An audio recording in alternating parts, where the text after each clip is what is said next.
जय माता दी भक्तों, दूसरे नवरात्रि की आप सभी को हार्दिक शुभकामनाएं।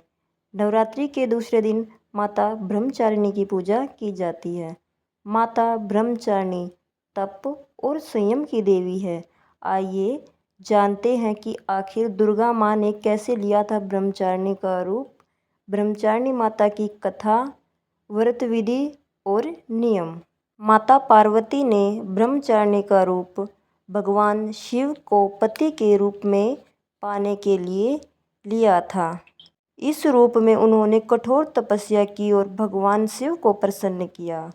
ब्रह्मचारिणी रूप में माता पार्वती ने अपने तप और संयम का प्रदर्शन किया। इस रूप में उन्होंने अपने जीवन को पूरी तरह से भगवान शिव की प्राप्ति के लिए समर्पित कर दिया। माता पार्वती की तपस्या का उद्देश्य भगवान शिव को पति के रूप में प्राप्त करना था। उन्होंने अपनी तपस्या से भगवान शिव को प्रसन्न किया और उन्हें पति के रूप में प्राप्त किया। माता पार्वती ने अपनी तपस्या में कठोर नियमों का पालन किया। उन्होंने अपना आहार बंद कर दिया और केवल वायु पीकर तपस्या की। उनकी तपस्या से प्रसन्न होकर भगवान शिव ने उन्हें पत्नी के रूप में स्वीकार किया। माता ब्रह्मचारिणी की कथा में तपस्या और संयम के महत्व को समझाती है। माँ दुर्गा की नव शक्ति का दूसरा स्वरूप ब्रह्मचारिणी का है। यहाँ ब्रह्म का अर्थ है तपस्या। माँ दुर्गा का यह स्वरूप भक्तों और सिद्धों को अनंत फल देने वाला है। इनकी उपासना से तप, त्याग, वैराग्य, सदाचार और संयम की वृद्धि होती है। ब्रह्मचारिणी का अर्थ तप और चारिणी यानी तप का आचरण करने वाली देवी का यह रूप पूर्ण ज्योतिर्मय और अत्यंत भव्य है। इस देवी के दाएं हाथ में जप की माला है और बाएं हाथ में कमंडल धारण किया है। पूर्व जन्म में इस देवी ने हिमालय के घर पुत्री रूप में जन्म लिया था और नारद जी के उपदेश से शंकर भगवान को पति रूप में प्राप्त करने के लिए घोर तपस्या की थी। इस कठिन तपस्या के कारण इन्हें तपचारिणी अर्थात ब्रह्मचारिणी नाम से अभिहित किया गया। 1000 वर्ष तक इन्होंने केवल फल फूल खाकर बिताए और वर्षों तक केवल जमीन पर रहकर शाख पर निर्वाह किया। कुछ दिनों तक कठिन उपवास रखे और खुले आकाश के नीचे वर्षा और धूप के घोर कष्ट सहे। 3000 वर्षों तक टूटे हुए बिल्व पात्र खाए और भगवान शंकर की आराधना करती रही। इसके बाद तो उन्होंने सूखे बिल्व पत्र खाना भी छोड़ दिया। कई हजार वर्षों तक निर्जल और निराहार रहकर तपस्या करती रही। पत्तों को खाना छोड़ देने के कारण ही इनका नाम अपर्णा नाम पड़ गया। कठिन तपस्या के कारण देवी का शरीर एकदम क्षीण हो गया।